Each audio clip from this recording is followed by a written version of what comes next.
Joining us now, former Cardinals quarterback Brett Hundley. Brett, good to see you. They can't finish games. Why? What's the issue? It's hurting me week in and week out. You know, it's sad to say, but it's also something that we can speak to. The last 3 games, they've went into the fourth quarter up by 7 points. Mm-hmm. And we're talking about the same thing every single time. Yeah, well, it's getting to the red zone and then unable to get 6 out of that trip, and the field goal's not going to cut it with a lot of these teams. No, yeah. I mean, when you're playing teams like this is the NFL. I mean, and look, I'm drafted to the Packers, so I got a little bias this week coming in. But we're talking about the Green Bay Packers. You know, we're talking about Indianapolis last. These are really great teams. Mm-hmm. You have to finish, and this was the same things we were talking about at the beginning of the season. So somehow, some way, we have to find a way to close this game. If you were in that locker, how much pressure would you feel now? Like, you know you have to win 80, 90, 95% of your games to be in that playoff conversation now? The hard part is we're 2-5 right now.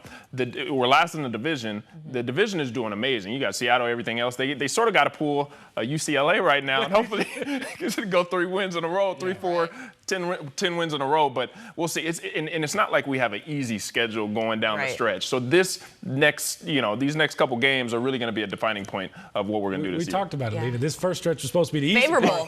And then we all knew it was going to get harder. Now it's got to get harder, and they got to win. Well, I think that was indicative in that Saints game where it was a team that they were supposed to get a win in convincingly, and they struggled there. But you're going to struggle when you're lining up against Micah Parsons. I mean, he was basically getting anything he wanted. Game wrecker. Jacoby Brissett fighting for his life to stay in the pocket. But what do you see of this premier player, and how difficult is it to perform against that? I mean, I will say for 4 years, $188 million, $120 million guaranteed, they got every penny of what they paid this man, and I'm happy for him. I mean, for a team to come from Dallas and not to be paid, look at what he's doing. He had 2 sacks leading up to this game. Everybody was like, all right, what is it? He has 3 sacks this game. He had about 1 million pressures. Every play I saw him back there running around Jacoby. So he is just a game wrecker. And that's in Jacoby's mind. Like, if you're back there, you know it. Oh, as a feeling. Yeah, as a quarterback, if I'm back there and I'm at the top of the drop, if I'm feeling presence, that really gets to you over time. So you got to get the ball out, and Micah is just, taking over this game. He said he'll take the pressure. He'll get right back up, you know. And we hope to see that happen. Jacoby was fun to watch once again, Brett.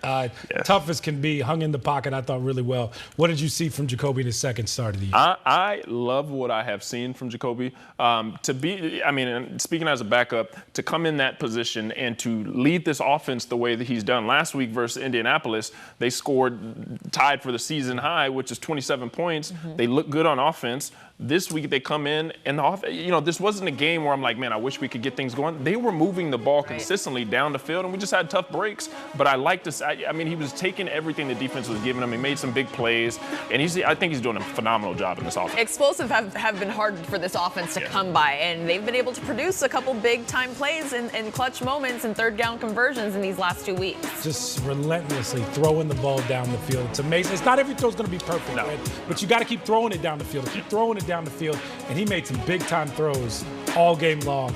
Now the question is that everyone's wondering. They're going to go back to Kyler in Dallas, it seems like.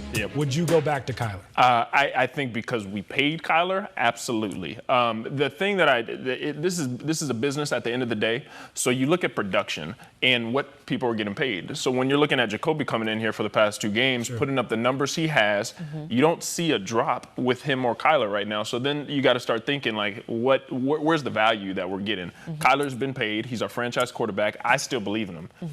He needs to be out on that field. We're paying him the money. But then when you start looking at the film, we got to start seeing something pop. So in other words, they're going to go back to Kyler. But that there could be some pressure. Absolutely. Has Brissett done enough to earn another start in these first 2? I don't think enough, just because of these 2 games. Kyler was injured. He comes back.